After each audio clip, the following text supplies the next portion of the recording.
Hello friends, welcome back to my channel. कैसे हैं आप सब? आशा करती हूँ अच्छे होंगे, स्वस्थ होंगे, मस्त होंगे। फ्रेंड्स, कल मैं वीडियो नहीं डाल पाई थी। अभी एक दिन छोड़ के एक दिन ही वीडियो हो सकता है आएगा, क्योंकि अभी थोड़ा काम ज़्यादा पड़ गया, लोड ज़्यादा है। रामनवमी आ गया है, इसके चलते से बहुत ज़्यादा काम हो गए हैं। तो मैं मतलब कि काम करने के चक्कर में वीडियो नहीं बना पा रही हूँ, इसीलिए एक दिन के बाद एक दिन मैं वीडियो डालूँगी आप लोगों के लिए। तो प्लीज़ मैनेज कर लीजिएगा। जैसे ही मुझे टाइम मिलेगा मैं कोशिश करूँगी डेली वीडियो डालने का, क्योंकि कपड़े ज़्यादा हो जाते हैं ना फ्रेंड्स, तो फिर मेरा ध्यान इधर उधर नहीं जाता, फिर कपड़े सिलने में ही मैं लगे रहती हूँ। तो अभी मैं सिल रही हूँ अस्तर वाले ब्लाउज है, तो पहले अस्तर को चिपकाऊंगी, उसके बाद फिर आगे का पार्ट्स बना के ज्वाइंट करूँगी।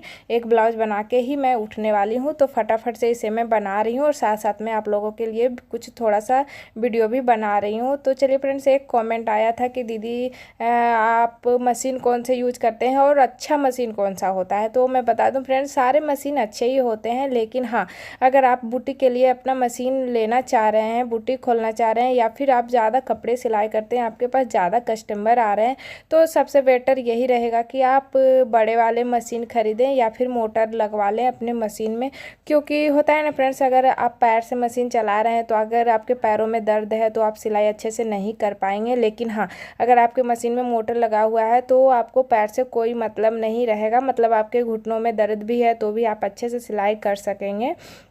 मेरा जो मशीन है ना फ्रेंड्स, ये छोटे वाले ही मशीन है, क्योंकि जब मैं मशीन ख़रीदी थी ना तो मुझे बिल्कुल भी पता नहीं था कि आगे चल के मैं सिलाई करने वाली हूँ। बस मैं घर के यूज के लिए ही ली थी, छोटे मोटे कपड़े सिलने के लिए, क्योंकि शुरू से ही मैं थोड़ा बहुत सिलाई करती थी, इसीलिए मशीन ले ली कि बच्चों के कपड़े, अपने कपड़े घर पर ही मैं सिल लूँगी। इसी कारण से मैं मशीन ख़रीदी। उसके बाद धीरे धीरे सिलाई करते करते मेरे जो कस्टमर हैं वो बढ़ने लगे, धीरे धीरे मेरा सिलाई का जो काम है वो बढ़ने लगा। धीरे धीरे मुझे भी आइडिया होने लगा कि हाँ, ऐसे सिलाई करना चाहिए। तो मैं इसी में आगे बढ़ गई कि कुछ ना कुछ तो करना ही है पैसे कमाने के लिए। तो मैं सोची क्यों ना यही काम किया जाए, तो मैं सिलाई का ही काम करने लगी। अभी जाके एहसास हो रहा है मुझे कि नहीं, मुझे थोड़ा बड़ा मशीन लेना चाहिए था, क्योंकि ज़्यादा कपड़े होने से बहुत प्रॉब्लम होता है फ्रेंड्स। प्रॉब्लम ये होता है कि अगर इसमें मोटा कपड़ा आप डाल दिए, मतलब कि पैंट वगैरह आप सिल रहे हैं, तो आपका सुई जो है वो फटाफट से टूटना शुरू हो जाएगा। थोड़ा सा भी मोटा होने से सुई टूट जाता है या फिर सिलाई ठीक से नहीं होता है। अगर वही मोटे वाले मशीन रहता है फ्रेंड्स, तो मोटे वाले में क्या होता है, अगर आप जीन्स वगैरह भी सिलाई कर रहे हैं तो अच्छे से सिलाई हो जाए, कोई भी दिक्कत नहीं होगा। तो यही कन्फ्यूजन होता है छोटे मशीन बड़े मशीन में, कि दिक्कत तो कोई भी मशीन में नहीं है, निर्भर करता है आपके काम करने पर कि आप काम क्या करना चाहते हैं। मतलब घर के यूज के लिए मशीन खरीद रहे हैं या फिर बुटीक वगैरह के लिए, अपना बुटीक स्टार्ट करने के लिए, ज़्यादा कपड़े सिलने के लिए। जिस हिसाब से अगर आप काम करना चाहते हैं तो आप थोड़ा हैवी मशीन खरीदें, नहीं तो घर यूज के लिए अगर आप मशीन लेना चाहते हैं तो ज़्यादा पैसे क्यों मतलब कि लगाना, आप घर यूज के लिए नॉर्मल मशीन भी खरीद सकते हैं, कोई दिक्कत नहीं होता है फ्रेंड्स।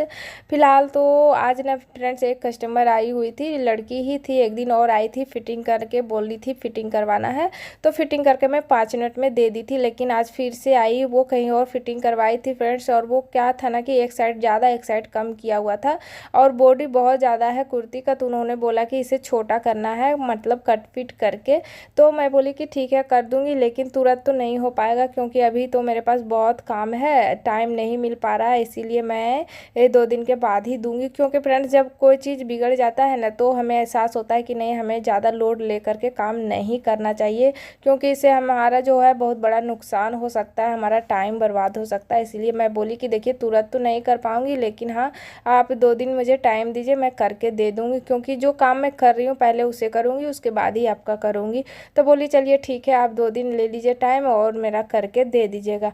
तो उन्होंने बोला कि ठीक है। तो फ्रेंड्स क्या था ना, उन्होंने पूछा कि आप कितने पैसे लेंगे इसका, तो मैं अपना जो रेट है फ्रेंड्स, मैं अपना रेट बता दी थी उनको कि मैं इतना लूँगी। लेकिन फिर भी उन्होंने बोला कि आप तो बहुत कम ले रहे हैं, दूसरे जो सिलाई करते हैं बहुत ज़्यादा रेट लेते हैं। तो मैं बोलना चाहूँगी फ्रेंड्स कि मैं वाकई में बहुत कम रेट लेती हूँ अदर जो सिलाई करते हैं उनके हिसाब से।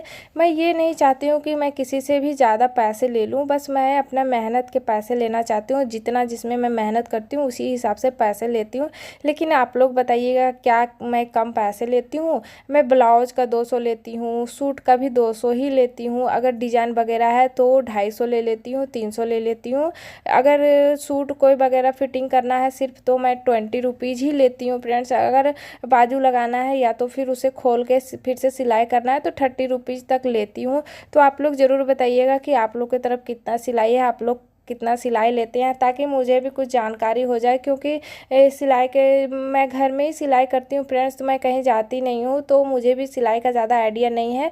अभी थोड़ा सा रेट ज़्यादा बढ़ा है सिलाई वगैरह का, तो मुझे बिल्कुल भी पता नहीं है कि कितना क्या चीज़ का रेट बढ़ा है, मुझे पता लगाना पड़ेगा। तो मैं सोची क्यों ना आप लोग से ही पूछ लूँ। तो आप लोग को अगर पता होगा तो ज़रूर बताइएगा कि आप लोग की तरफ फिटिंग वगैरह का कितना चार्ज लेते हैं, तो मुझे भी थोड़ा सा आइडिया हो जाएगा। फिर मैं आप लोग के साथ अपना फुल जो सिलाई मतलब कि सिलाई रेट है मैं आप लोग के साथ शेयर करूँगी, थोड़ा सा आइडिया मुझे भी हो जाए। तो मैं भी सोच रही हूँ कि थोड़ा सा अपना सिलाई चार्ज है वो मैं बढ़ा दूँ, क्योंकि अभी ना फ्रेंड्स बहुत चीज़ मतलब सारी चीज़ महंगाई हो गया, महंगाई बढ़ गया, सारी चीज़ का दाम बढ़ गया है। तो मैं सोच रही हूँ थोड़ा सा मैं भी अपना रेट को बढ़ा दूँ। जैसे कि 200 ब्लाउज ले रही हूँ तो मैं ज़्यादा तो नहीं, लेकिन 220 तक मैं कर दूँगी ब्लाउज का रेट, ताकि कस्टमर को भी ज़्यादा ना लगे और मुझे भी ज़्यादा कम ना लगे। क्योंकि बहुत मेहनत होता है सिलाई करने में, जो भी सिलाई करते हैं उनको पता होगा कि कितना मेहनत करना पड़ता है सिलाई में। तो जो भी हाउस वाइफ है वो मतलब कि क्या होता है ना फ्रेंड्स कि हम काम करना तो चाहते हैं लेकिन हम कर नहीं पाते हैं। बहुत ऐसे हाउस वाइफ हैं जो कि काम करना चाहती है लेकिन वो घर से नहीं निकल सकते हैं, लोगों की परवाह करते रहते हैं कि कौन क्या बोलेगा, दूसरों के डरों से अपना काम नहीं कर पाते हैं, रुक जाते हैं। तो मैं उनको बोलना चाहूँगी कि आप कोई भी काम कर लीजिए, बोलने वाला तो बोलेगा ही, लेकिन हाँ अगर आप एक बार कोई काम कर लिए, उसमें आगे बढ़ गए, आप सक्सेस पा लिए हैं, आप पैसे कमाने लगे हैं, तो जो लोग आपको बोल रहे हैं कि अच्छा काम नहीं है वही का आदमी फिर आपसे हेल्प लेने आएंगे, आपसे बोलने आएंगे। तो ये सब सारे बातें भूल जाएं। अगर मैं भी ना फ्रेंड्स ये सब अगर मैं देखती तो मैं भी आज इतना काम नहीं कर पाती, यहाँ तक नहीं पहुँचती। क्योंकि ये जो दूसरे टाइप के लोग होते हैं, बोलने वाले जो लोग होते हैं वो सब जगह ही होते हैं। इसका जो प्रजाति है ना फ्रेंड्स सब जगह फैला हुआ है। एक कहीं ना कहीं आपको एक इंसान ऐसा ज़रूर मिलेगा जो कि आपको मोटिवेट करेगा, उसमें से 2 इंसान ऐसा मिलेगा जो कि आपको डीमोटिवेट करेगा। तो आप मोटिवेट का बात सुने, डीमोटिवेट जो कर रहे हैं उनका बात ना सुने, और ज़्यादा अच्छा रहेगा कि आप अपना सुने, अपने मन का सुने, दूसरों का ना सुने। क्योंकि आप जो काम कर रहे हैं वो अपनी इच्छा से कर रहे हैं, अपने घर वालों की इच्छा से कर रहे हैं, तो दूसरे से क्या मतलब। हमारा जो है ना फ्रेंड्स, हमारा जो घर है वो दूसरे जन कोई भी नहीं चला देगा। अगर आपके पास पैसे हैं तो आपको सलाह देने सब आएगा, लेकिन पैसे आपको कोई नहीं देगा। तो दूसरी की बात ना सुने और अपना करें, अपना जो भी काम करना चाहते हैं वो करें। फिलहाल देखिए फ्रेंड्स ये भी ब्लाउज सिलाई हो चुका है। ये जो आपको मैं दिखाई थी कि 6 ब्लाउज आया हुआ था सिलने के लिए, इसमें से 2 ब्लाउज तो हो गया फ्रेंड्स, एक तो ये मैं अभी सिल रही हूँ और एक तो और जो है वो सिलाई हो चुका है। वो मैं अपने कस्टमर को दे दी हूँ क्योंकि उनके घर में है शादी, तो उनको लड़के की तरफ भी ब्लाउज भेजना था नापी के लिए। तो उनको मैं बोली कि आप पहन के एक बार देख लीजिए, अगर सब कुछ परफेक्ट है तो आप ले लीजिए ब्लाउज। तो वो पहन के देखे, थोड़ा सा ढीला हो रहा था फ्रेंड्स, क्योंकि नापी बॉडी नाप से मैं सिलाई की थी तो थोड़ा ढीला हो रहा था। तो मैं फिटिंग वगैरह करके उनको दे दी हूँ, तो वो लेके गए हैं अपना नापी देने के लिए। तो इसी तरीके से मैं अभी दूसरा ब्लाउज भी सिल रही हूँ। तो थोड़ा बहुत हो जाता है ढीला टाइट, ये तो कॉमन चीज़ है, सिलाई अगर कर रहे हैं तो ढीला टाइट तो होगा ही। हम लोग भगवान तो है नहीं कि सब कुछ एकदम परफेक्ट करेंगे, थोड़ा बहुत तो खराबी हो जाता है। लेकिन उसी में 1-2 इंसान ऐसे रहते हैं कि ये भी बर्दाश्त नहीं कर पाते हैं, थोड़ा बहुत अगर ऊंच नीच हो गया है तो उनसे ये भी हजम नहीं होता है। पैसे देने तो वो कम खोजेंगे, लेकिन हाँ अगर थोड़ा सा मिस्टेक कुछ हो गया है तो वो 2 बात सुना देंगे। ये नहीं सोचेंगे कि हम भी मेहनत किए हैं, मेहनत से काम कर रहे हैं तो कोई नहीं हम ठीक कर देंगे, वो नहीं सोचते हैं। बस उनको जो बोलना रहता है वो बोल देते हैं। तो फिलहाल छोड़िए फ्रेंड्स, ये लोग का जो ऐसा इंसान होता है उनका तो हम माइंड चेंज नहीं कर सकते, इसीलिए हम अपने आप को ही शांत रखते हैं, अपने आप को उस चीज़ में ढाल लिए हैं कि कोई भी काम करो थोड़ा बहुत तो सुनना ही पड़ता है, थोड़ा बहुत इधर इधर होता ही है। अभी मैं ये ब्लाउज सिल रही थी तो जब टेकन डाल रही थी ना फ्रेंड्स, तो पता नहीं मैं क्या ही सोच रही थी, टेकन मेरा थोड़ा सा टेढ़ा हो गया। तो मैं बोली जैसे कि मैं सिलती हूँ तो बहुत बारीकी से सिलती हूँ, थोड़ा सा भी इधर उधर होता है तो मुझे खुद ही अच्छा नहीं लगता है। किसी का कपड़ा अगर ख़राब हो जाता है ना फ्रेंड्स तो सबसे ज़्यादा मुझे ही ख़राब लगता है। तो मैं एकदम परफेक्ट बनाने का कोशिश करती हूँ। तो वही मैं टेकन खोली उसके बाद फिर से मैं सिलाई कर रही हूँ। और उधर 100 रुपये रखे हुए हैं मेरे मशीन पर, क्योंकि अभी मेरे एक कस्टमर आए थे तो उनका सिलाई था, वो 100 रुपये दे के गए थे तो वही रखा हुआ है।